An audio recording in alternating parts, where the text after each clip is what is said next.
Pozdrav, ovdje Jesse Hu. Danas izrađujem kineski satara od Mozaik Damaska. Prvi put radim ovako nešto, pratite kako će ispasti. Pogledajte koliko je savjeno. Iskreno, to je prilično impresivno, počinjem malo drugačije nego sa svim svojim drugim damask uzorcima, režem svoje šipke na komade od 6 inča umjesto na komade od 4 inča.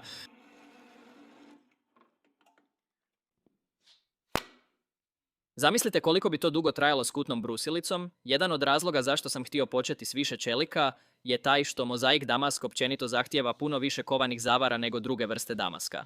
Za ovaj uzorak mislim da ću morati napraviti 5 do 6 zasebnih kovanih zavara, a svaki pojedini kovani zavar znači gubitak materijala zbog ljuskanja ili rezanja prljavih krajeva. O moj Bože. Kao što možete vidjeti na mom iPadu, ovdje zapravo već imam cijeli uzorak unaprijed isplaniran.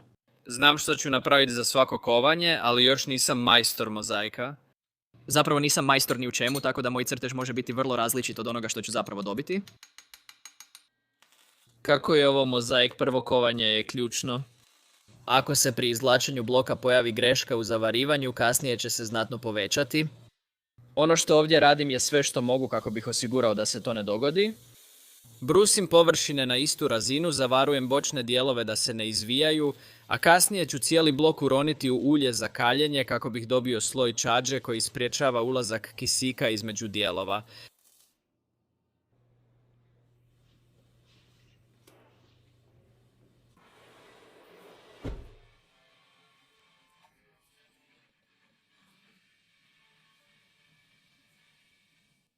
Zanimljivo je da svaki kovač noževa ima svoj način rada. Primjer je slaganje damask bloka. Neki ne čiste hrđu nakon kiseljenja prije slaganja slojeva, dok drugi sve temeljito peru acetonom. I stvar je u tome da, iako su njihovi procesi toliko različiti, krajnji rezultat koji dobiju obično je prilično sličan. To ne znači da je netko u pravu ili krivu. Nakon početnih zavara na prvom komadu čelika radit ću nešto što još nisam pokazao na ovom kanalu. Koristit ću vlastite kalupe za poravnavanje i kovati rubove čelika. Ovo povlači vanjske dijelove uzorka prema sredini, pa će kasnije komadi izgledati kao hrpa slova V, a ne ravne linije. Iznenađen sam koliko su ovi kalupi za poravnavanje dugo izdržali. Koristio sam ih na otprilike 3 ili 4 različita projekta do sada i nisu pokazali nikakve znakove da će se raspasti. Nakon kalupa za poravnavanje vraćam se na ravne kalupe i izvlačim metal na veću duljinu. Želim ga izrezati na najmanje 6 dijelova. Ako već neko vrijeme pratite moj kanal, vjerojatno ćete se iznenaditi kad čujete da se još nisam požalio na temperaturu, a to je... Snimam ovo u prosincu, u Arizoni je 60-70 stupnjeva, što je savršeno.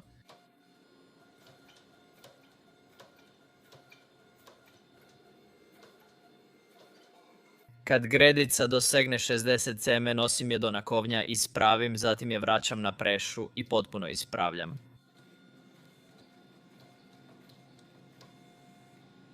Kad je gredica potpuno iskovana i gotovo savršeno ravna, vrijeme je da je ostavim da se ohladi na mirnom zraku.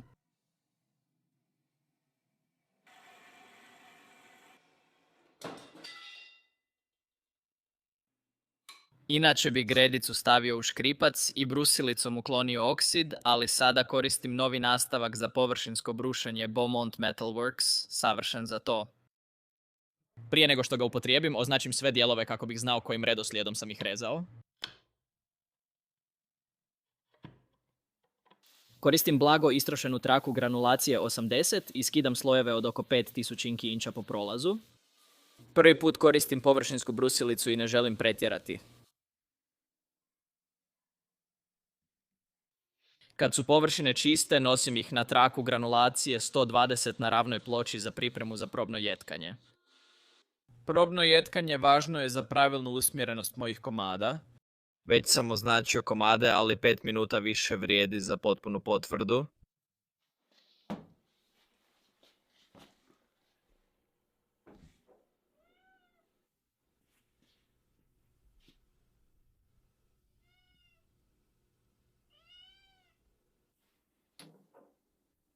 Da, savršeno su poravnati. Kad su svi dijelovi pravilno postavljeni i čisti, zavarujem drugi paket za novo kovanje na vatri. Dogodilo se nešto smiješno izvan kamere, slučajno sam okrenuo jedan komad za 180 stupnjeva, a kako nisu simetrični, to je napravilo razliku. To zovem sretnom nesrećom, iako je to bila pogreška, uzorak je na kraju ispao bolje, pa se ne brinem. Ovaj uzorak nije dovoljno samo nacrtati, izrezati i složiti. Treba ga pretvoriti u kvadrat i ponovno poravnati. Ovo će nagnuti uzorak za 45 stupnjeva i učiniti ga zanimljivijim.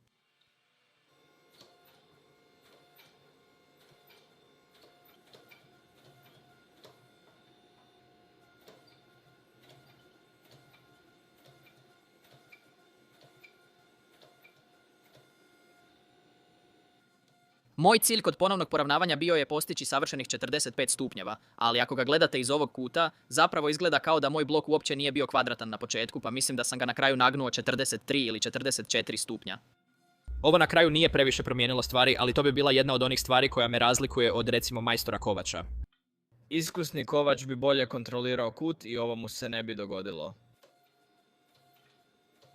Ako me pratite od ljeta, primijetili ste da 4 mjeseca nisam ništa objavio.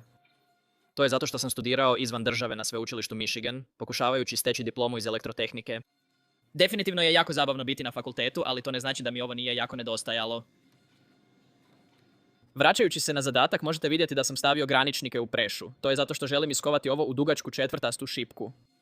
Sljedeće je izrezati ga na 4 dijela i napraviti četverostruko zavarivanje.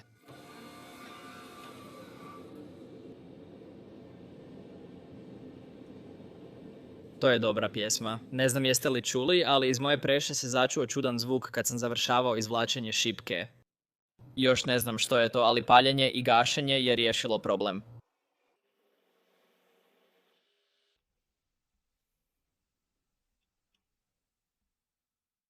Ako pažljivo pogledate, vidjet ćete dio koji sam okrenuo naopako. Nakon što sam izrezao blok na 4 jednaka dijela, vrijeme je za još jedno probno jetkanje. Probno jetkanje je važno jer mogu blok složiti kako želim. Ovi komadi nisu potpuno simetrični, pa mogu mijenjati raspored i stvoriti novi uzorak. Hajdemo izbrusiti ovu površinu. Kako je zavareno sa 4 strane, dovoljno je očistiti 2 strane svakog komada. Ovo je jedna od onih stvari koje mi pomažu da uštedim malo dodatnog materijala na svakoj 4. zavarenoj točki, a to se s vremenom zbraja i ostavlja mi puno više čelika nego što bih inače imao.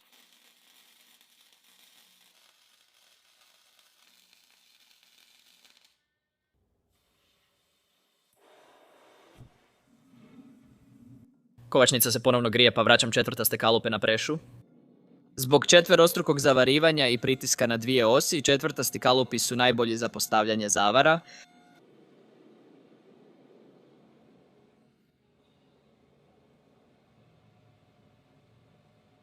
Ne, neću ga baciti.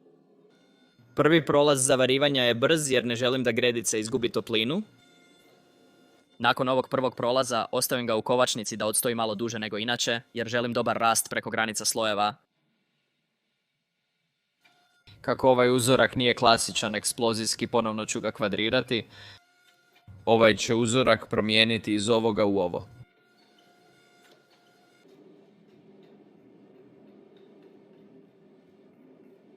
Ovo kovanje zavarivanjem je vrlo slično prethodnom, pa vam neću previše toga pokazivati. Kao što vidite, kovam ga pod kutom, izravnavam i vraćam u kvadratnu šipku.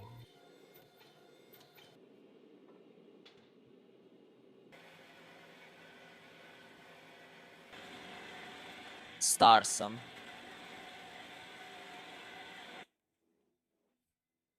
To je puno čelika za jedan nož. O bože, pogodio sam točno. To je jedna crta. To nisu 2 crte, ja sam genijalac.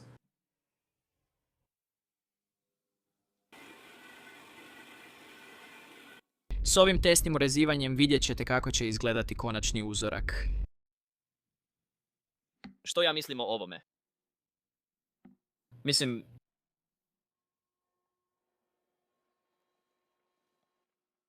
Loše procjenjujem 45 stupnjeva. Uvijek pogriješim za 2-3 stupnja.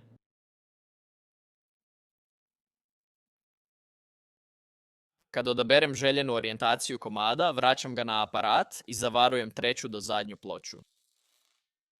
Sva zavarivanja na kanalu radim s Lincoln aparatom za punjenu žicu. Ove godine ću si nabaviti dobar metal inertni plin aparat za zavarivanje. Iskreno, pomalo mi je dosta bacanja ružnih zavara samo zato što moj aparat za zavarivanje jednostavno nije dovoljno dobar.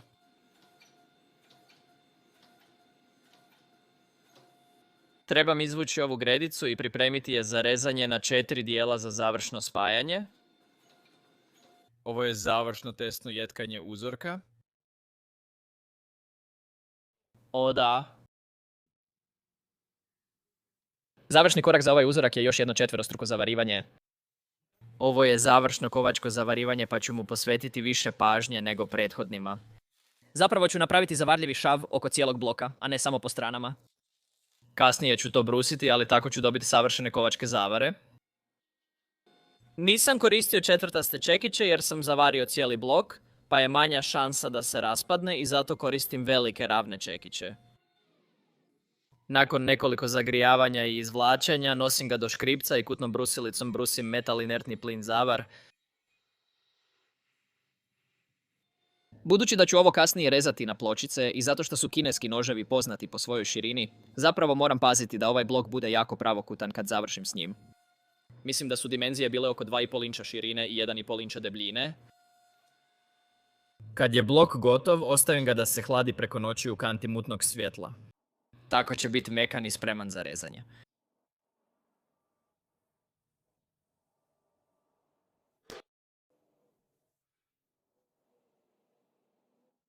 Želim kut od 35 stupnjeva, pa ovo mora biti na 125.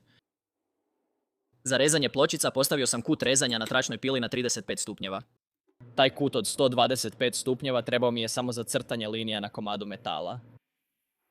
Ne znam što da očekujem. Ova probna jetkanja je na samom kraju šipke, pa je malo iskrivljena, ali kao što možete vidjeti izgleda prilično dobro. Ovo je idealno vrijeme da objasnim zašto trebamo slagati pločice. Ovo je ono što smo imali prije nego što smo stavili u vermikulit. Ono što radimo je da režemo pločice tako da otkrijemo uzorak s unutarnje strane pločica, a zatim ih okrećemo i zavarujemo ih zajedno kako bismo dobili blok koji izgleda ovako, s uzorkom koji se vidi izvana. Ovo je pogled odozgo nakon varenja pločica. Ovako bi izgledalo da nismo varili pločice, samo hrpa linija. Dok sam rezao pločice, shvatio sam da neću moći uhvatiti blok u škripac dok režem zadnju pločicu, pa sam zavarivao žrtveni komad čelika kako bih mogao izrezati tu zadnju pločicu. 1, 2, 3, 4, 5. Nakon brušenja bloka samo sam još nekoliko strana očistio brusilicom. Koristio sam jako tupu traku granulacije 120.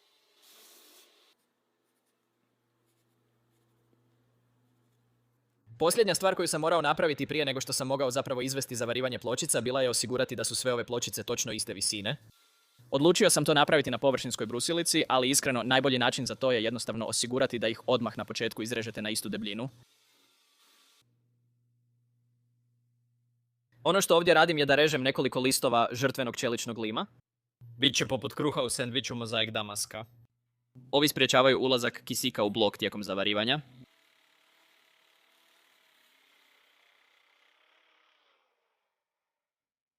Prvi put koristim rezač za lim, što se vidi po mom varenju. Uvijek sam koristio kutnu brusilicu jer samo nju imam. Želim da se ovi limovi sami spoje za mozaik, pa ih nosim na brusilicu i čistim tupom trakom granulacije 80. Za pripremu mozaika damask sendviča, prvo točkasto zavarim pločice što bliže zajedno, zatim aparat za zavarivanje koristim za zavarivanje oko cijelog bloka. Svi spojevi bit će prekriveni zavarom, čime se onemogućuje ulazak kisika u blok.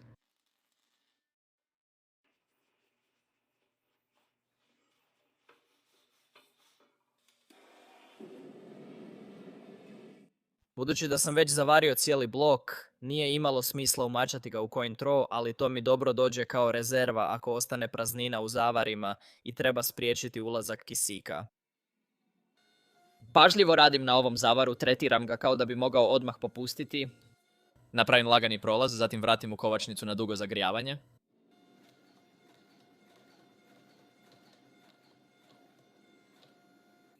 Nakon što završim kovačke zavare, nosim ga do škripca i brusim sve tragove zavara sa strane. Ne želim blagi čelik na oštrici.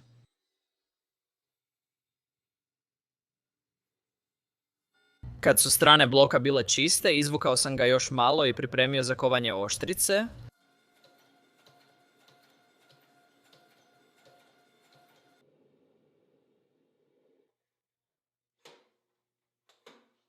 Blok je uglavnom bio prilično čvrst, ali postojao je jedan problematičan dio gdje se jedan od kutova pločica nije baš htio zavariti. Odnio sam ga na brusilicu i izbrusio deoblik. Oštrica će biti duga 8 do 8,5 inča. Iako sada kad gledam 8,5 inča je malo predugačko za sjekiricu, pa mislim da ću napraviti 8 inča.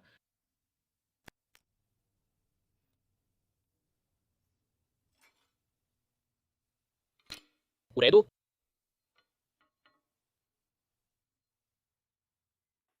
Možda izgleda kao varanje kad odrežem nepotreban materijal, ali ovaj je materijal toliko zahtjevan i vrijedan da nisam htio riskirati kovati ga iz spremnika. Sada, da odrežem taj mali pravokutni dio, vjerojatno sam mogao samo koristiti kutnu brusilicu, ali gledao sam na bok svoje tračne pile i shvatio da zapravo postoji stol, pa sam ga postavio i pretvorio je u neku vrstu portabilne pile. Samo malo čišćenja.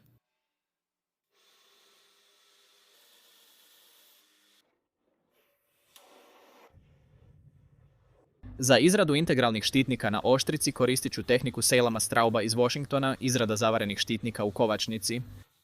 Ovo je pločica od iste mozaik čelika, od kojeg sam napravio oštricu, a ovdje je brusim u lijep pravokutnik koji kasnije mogu prerezati na 2 dijela i zavareno prikovati na oštricu. Glavna karakteristika kineskog satarom je njegova širina. Čelik s kojim sam radio bio je širok 2,5 inča, pa sam morao smisliti kako mu dodati još 1 inč širine. Definitivno sam tamo napravio grešku i pokušao sam izvući cijelu oštricu odjednom, a to je zapravo malo pokvarilo 2 spoja pločica. Nanio sam fluks čekićem zatvorio kovane spojeve. To će zapravo biti ponavljajuća tema, jer su ta 2 kovana spoja na rubu bila stvarno osjetljiva i morao sam se stalno vraćati, nanositi fluks, čekićem ih obrađivati, popravljati spojeve i još više izvlačiti materijal.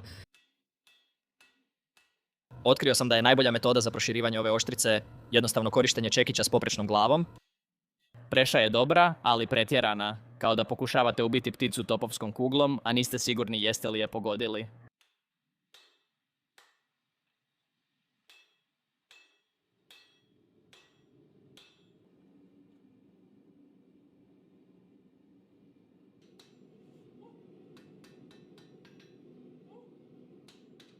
Mislim da je u redu, ali ću ga ipak još jednom namazati fluksom za svaki slučaj. Mnogi me pitaju čemu služi fluks. Fluks stvara staklasti sloj oko čelika kako bi spriječio oksidaciju materijala ispod. Druga najvažnija stvar je da fluks ukapljuje ljusku, pa na neki način može popraviti pokvarene kovačke zavare. Prodire u razmak, ukapljuje ljusku koju kasnije lako izbacite čekićem. Fluks nagriza stjenku kovačnice, pa ga koristim samo pri popravcima kovačkog zavara, a ne kod prvog postavljanja. Brušenje rukom će trajati 7 godina. 7,7 godina.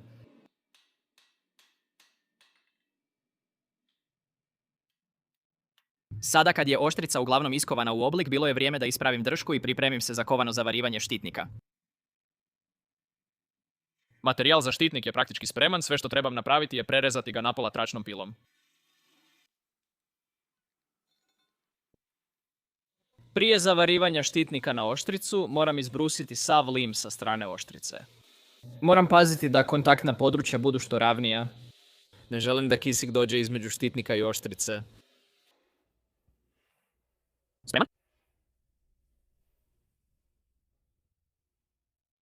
Možeš već ovdje vidjeti uzorak, ali još uvijek imam što doraditi na ovoj i cijeloj strani.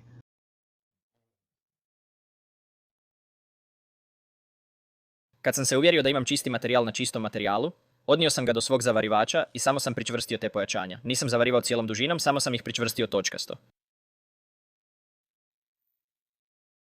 Ranije sam rekao da ne želim koristiti puno fluksa, ali pojačanja moraju biti savršeno zavarena, pa ih premažem fluksom i umočim u ulje.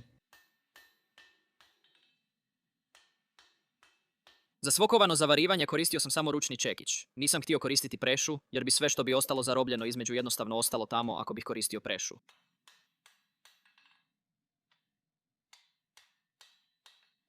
Kad su pojačanja bila zavarena, odnio sam sve na prešu, izvukao trn i završio s kovanjem.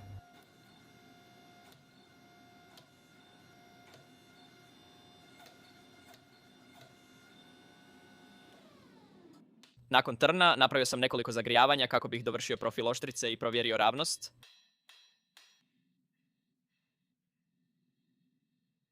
Ovaj nož odmah iz kovačnice ide u peć. Nisam ga ni pokušao odnijeti na brusilicu i profilirat.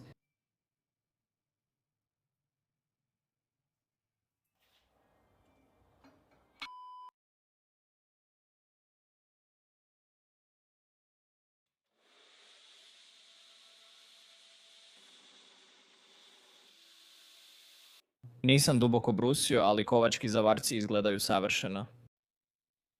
Zanimljivo kod ove oštrice je što zapravo postoji određena točka za grubo brušenje. Oštrica je prekrivena tankim slojem lima, ali za kaljenje želim to ukloniti. Ne želim meki čelik sa strane.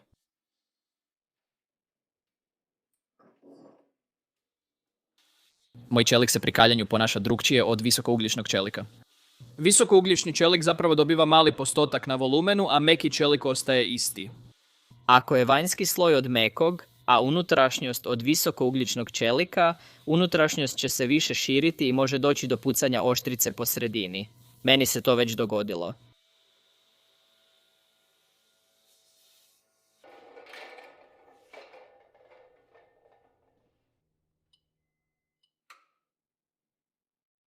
Ne vidi se na mom licu jer imam dobar poker face, ali bio sam pod velikim stresom prije ovog kaljenja. U ovom trenutku sam uložio 4 dana rada u oštricu i da je išta puklo tijekom kaljenja morao bih potpuno krenuti iz početka.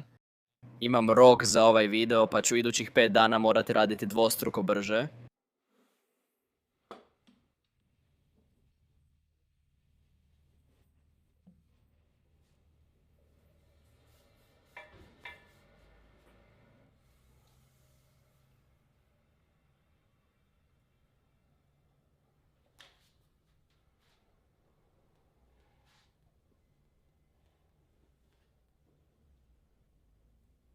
Pogledaj taj uzorak. Vidiš li to? Mislim da sam se ovaj put nadmašio. Nakon testa tvrdoće turpijom, oštricu stavljam u pečnicu na 350 stupnjeva za brzo popuštanje. Brzo popuštanje mi treba jer peć treba oko 2 sata da se ohladi, a tih 2 sata dok nož stoji vani može biti presudno za pojavu pukotine.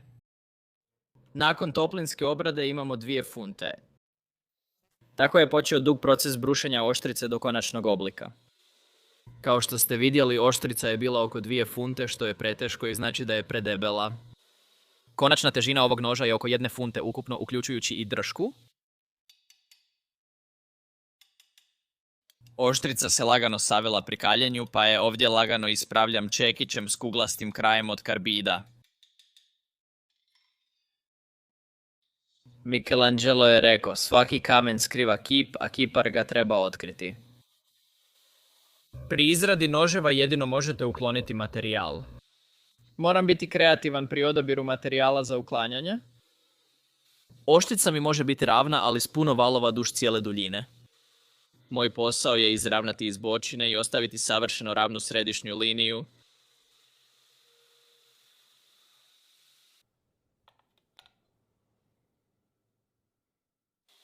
Jedna stvar koja se može dogoditi dok brusim oštricu je da se ona zapravo može iskriviti. U čeliku postoje unutarnja naprezanja, a brušenjem ih izlažete i dopuštate da djeluju. Stalno moram provjeravati ravnost oštrice i eventualna savijanja ili valovitosti. Moram paziti da ova oštrica kad se izravna ostane ravna. Slušaj kako čelik pjeva.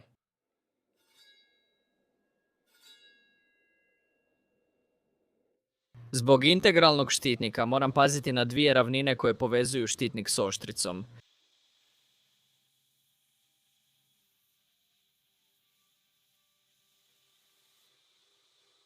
Radi lakšeg rada kasnije, odmah obrađujem i čistim prijelaz između štitnika i trna bez vodiča za turpiju. 0,6 široko, 0,22 debelo, gdje je moj 15/60 četvrtina. Ovaj komad drva košta isto kao i sav metal za ovo zajedno, bio je $160. Najbolji poklon za izrađivača noževa je novi blok materijala za dršku. To im je gotovo ovisnost. Svaki put kad vidim blok drva na Instagramu poželim ga kupiti. Ovdje samo crtam linije na bloku za dršku da imam vodič dok bušim rupe. Nemam glodalicu, pa je ovo najbolje što mogu.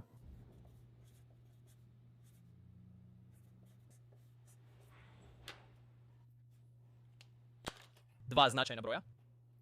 Koja je odgovarajuća brzina bušenja? Nemam drugu priliku s ovim materijalom, tako da... Očito 1550.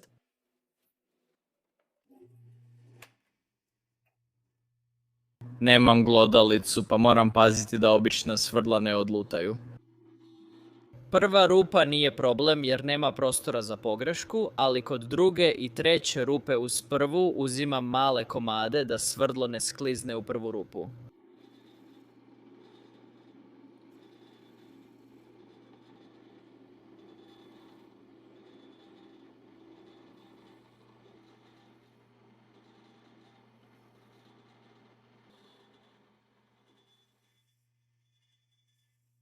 Kad je drška izbušena i spremna za trn, vrijeme je za razmišljanje o odstojniku. Koristim ploču od silici brončane legure kupljenu na Blade Showu u Atlanti ove godine. Iskreno, to je prilično dobar materijal za rad, imam ga jako puno i izgleda odlično, tako da je bilo logično koristiti ga za ovu izradu.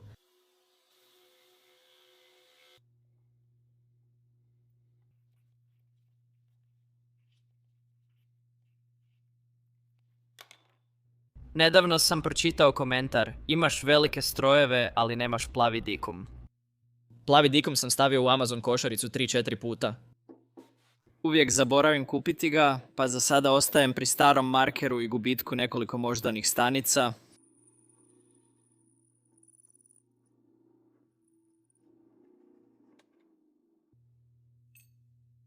Drška je gotova. Ispada da moj trn nije centriran prema štitniku. Dakle, ovo je sada premalo. Moram napraviti novu.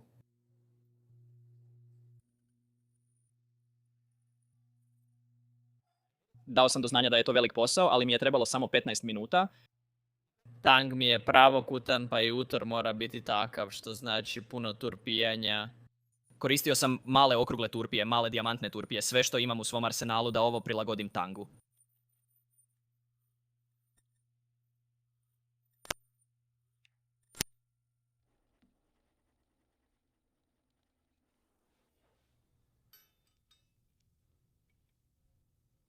Mogu ovo sada pravilno namjestiti. U redu, isprobajmo ovu stvar. Mali vodič za turpiju, veći od moje glave. Ako se pitate čemu služi vodič za turpiju, on mi zapravo omogućuje da imam super ravnu površinu koju mogu brusiti. Vodič za turpiju ima 2 gotovo neuništive površine od wolfram karbida. Vodič za turpiju služi kao čvrst graničnik, pa mogu brusiti odmah uz njega.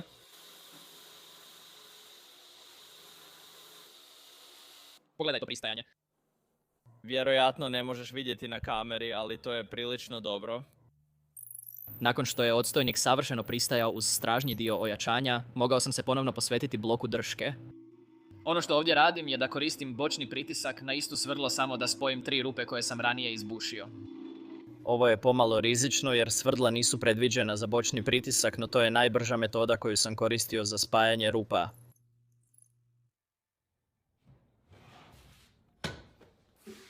Sljedeći korak bio je koristiti par domaćih rašpi kako bih na neki način pretvorio taj zaobljeni utor u pravokutni.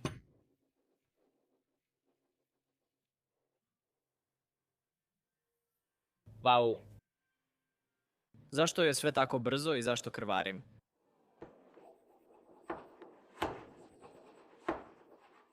Da sam Frank, morao bih promijeniti ime.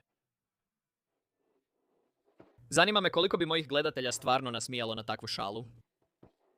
Ovo je trik koji sam naučio za pronalazak kontaktnih točaka u dršci. Prekrijem tang markerom i tražim izbrisana mjesta blokom drške. Aha, imamo kontakt sa strana, u redu. Da bih kasnije uštedio vrijeme, a možda i nešto ovog materijala za dršku, označim dijelove za koje znam da ih neću koristiti u dršci, odnesem ih na tračnu pilu i jednostavno ih odrežem. Na vrhu moje liste želja za radionicu je kvalitetan sustav za skupljanje prašine. Kad brusim ili režem drvo na tračnoj pili, svuda bacam drvenu prašinu. Prašina dopire sve do ulaza u garažu. O, da. Obično, prema mom redoslijedu rada, uopće ne oblikujem dršku dok cijela stvar nije epoksirana i trajno pričvršćena na oštricu. Ovaj put sam htio probati nešto drugačije. Ne znam je li jedan način bolji, ali neću znati dok ne pokušam drugačije.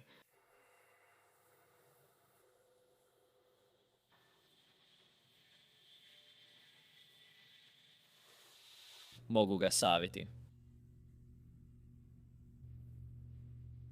Satara je tenka jer je mogu saviti i uz puno materijala oko nje. Konačni oblik drške izradit ću nakon lijepljenja i ručnog brušenja oštrice. Kako bih si, nadam se, malo olakšao posao kad budem ručno brusio oštricu, cijelu stvar obrađujem na strojnu završnu obradu sa 400 granulacije.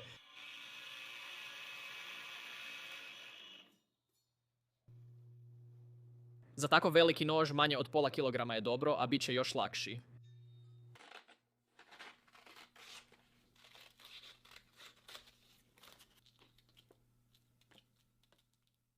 Ručno brušenje ove oštrice trajalo je otprilike onoliko koliko biste očekivali, a onda to vrijeme pomnožite s otprilike 4. Oštrica je bila široka 3,5 inča, duga 8,5 inča i imala tvrdoću oko 62 do 63, Rockwellova ljestvica tvrdoće C.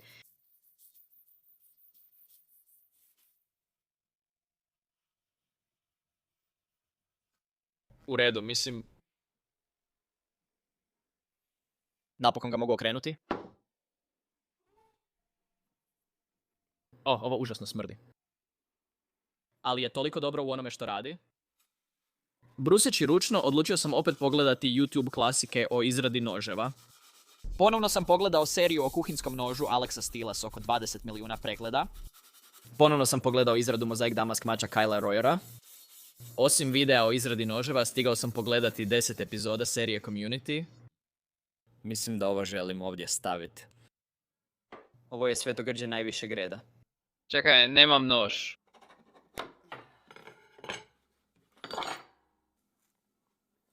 Od čega je ovo? Svrha pričvršćivanja ovog komada kože na moj štapić za brušenje. Koža je mekša od turpije, pa je brusni papir popustljiviji.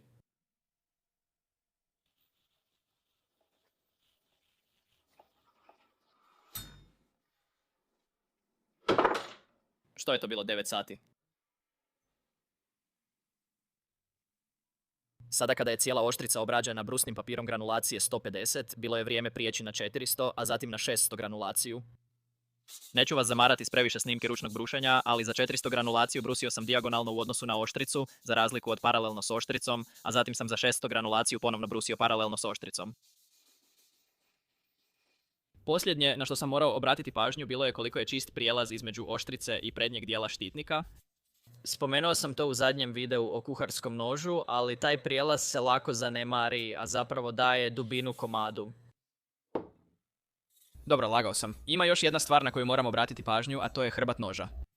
Kod mozaik damask komada važno je da hrbat bude visoko poliran jer se na vrhu i dnu oštrice pojavljuje zanimljiv uzorak.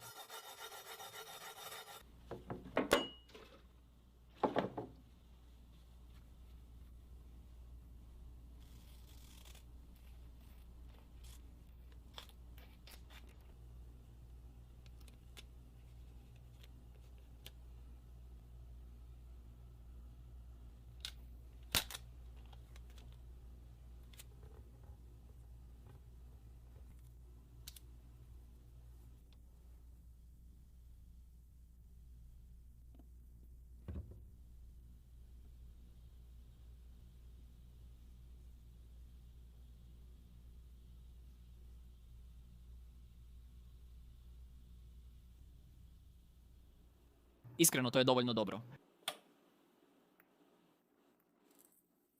Nakon što sam urezivao svoj žig u oštricu, vrijeme je bilo da ga potamnim Permablue sredstvom Birchwood KC-A. Čistim sve osim majstorskog žiga brusnim papirom granulacije 600. Ne smijem previše pritiskati da ne uklonim potamnjenje.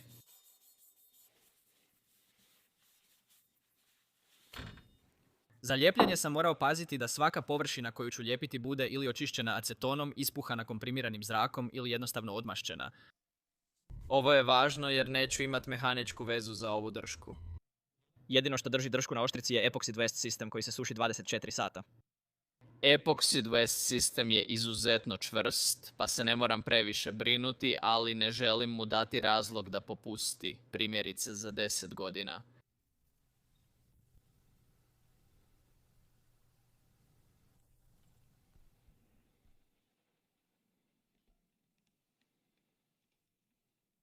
Ovdje sam napravio grešku jer sam slučajno okrenuo oštricu prema dolje, što znači da mi je malo epoksida kapnulo prema dolje i završilo na oštrici.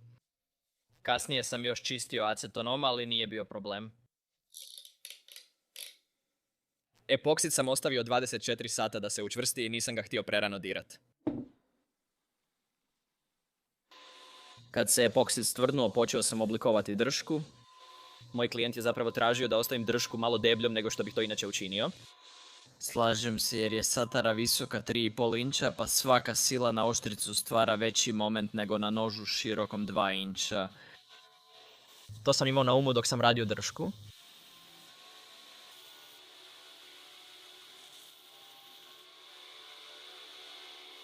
Iako je drvo koje sam koristio za dršku nevjerojatno gusto i jako masno, nisam ga htio smočiti dok sam ga brusio.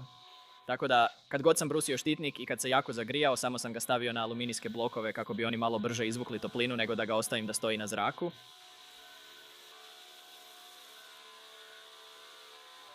Moj način izrade drške vjerojatno je manje profinjen od većine majstora.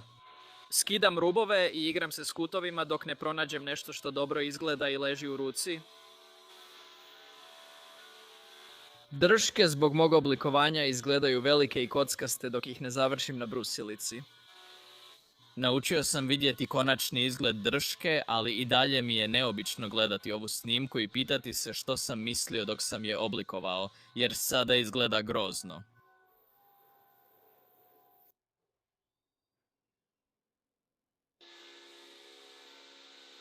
Središnju plohu na prednjem dijelu mojih štitnika htio sam napraviti okomito na leđa same oštrice, a da bih se mogao orijentirati prema leđima, morao sam skinuti tu privremenu foliju.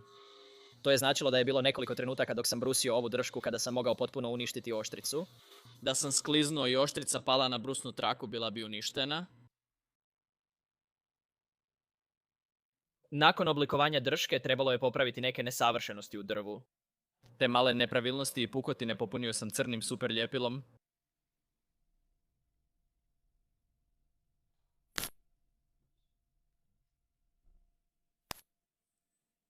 Iako dobro koristim brusilicu, neke stvari još moramo čistiti turpijom. Drška će se brusiti do šmirgle 600, a drvo možda do 1500. Nakon rada s ovom oštricom proveo sam 18 sati u toj bijeloj stolici. Leđa su me prilično boljela. Mislim da mi se vrat od sjedenja još više iskrivio. Bilo je stvarno loše.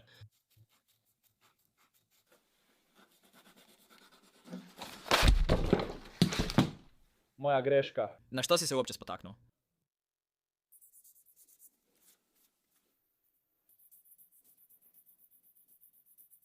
Kad je cijela drška bila obrađena brusnim papirom granulacije 600, uzeo sam brusni papir 600 i zaoblio neke od rubova. Neke plohe bile su toliko oštre da ih je boljelo držati.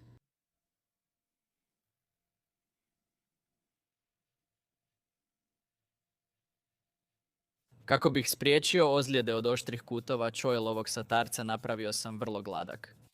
Zalomio sam kutove na 45 stupnjeva, zatim ih zaoblio. Nakon toga sam brusnim papirom granulacije 600 očistio ravne dijelove oštrice za jetkanje. Koristio sam električnu traku za prekrivanje drva tijekom jetkanja. Ne znam ni jede li željezni klorid drvo, ali nisam htio riskirati.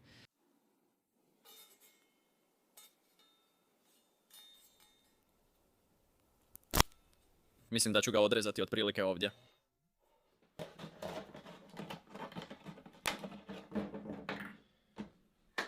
U redu, hajdemo. Uli malo željeznog klorida ovdje.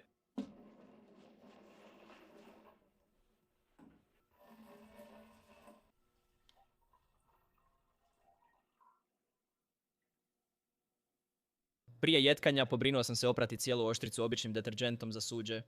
Zapravo sam to učinio 2 puta kako bi bio siguran da na oštrici nije ostalo ulja.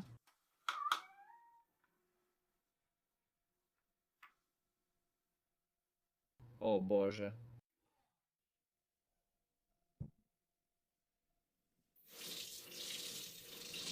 Moj postupak za dodatno isticanje ovog uzorka isti je kao i kod svih ostalih koji su ikada radili damask. Okside uklanjam brusnim papirom granulacije 2500, zatim ponovno jetkam. Pazim da obradim sve površine i na štitniku. Kad je sve ponovno ispolirano, vrijeme je da ga operem još jednom deterđentom za suđe i zatim stavim još 2 minute u željezni klorid. Vidjet ćete da već sada ima puno više kontrasta, ali ova završna obrada nije ona konačna koju želim postići. Željezni klorid se može ukloniti trljanjem. Zato kasnije radim obradu kavom jer ostavlja izdržljiv tamni crni oksid.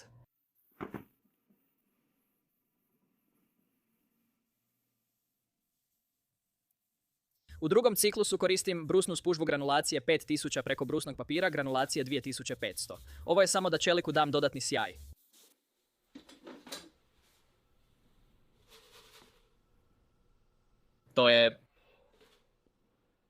To nije dovoljno kave.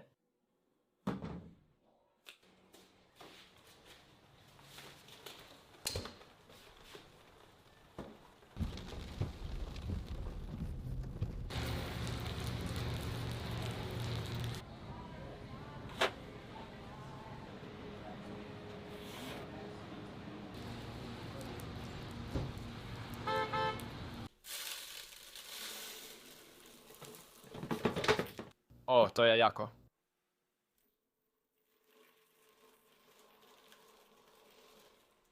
Ups.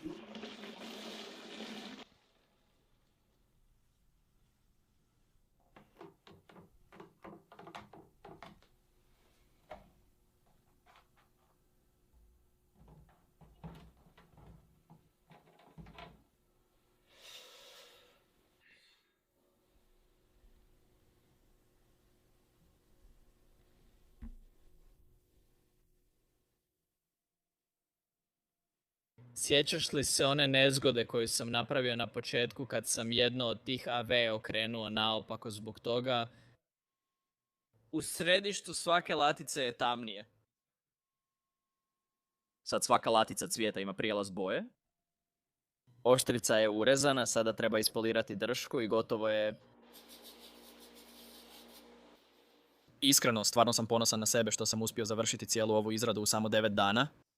Ovo je jedan od najkompliciranijih komada koje sam napravio, s najzahtjevnijim damaskom i konstrukcijom. Prvi put sam izradio kovane bolstere, dosad sam to radio samo uz sejlama Strauba, pa sam bio stvarno ponosan što sam uspio sam.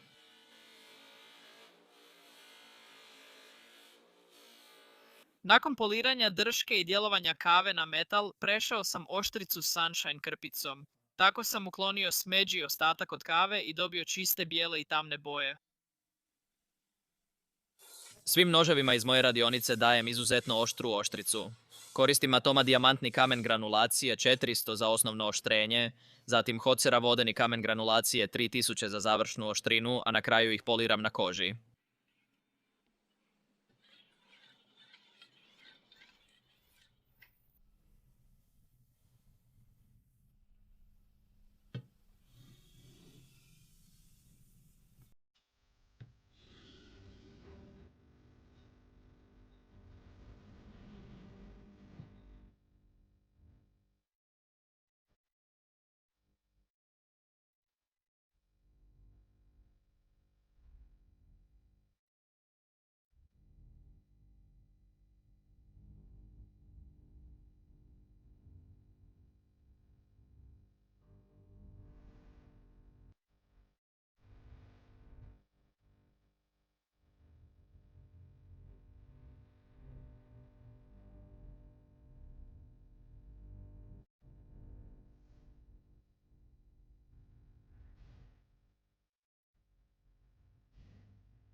O da.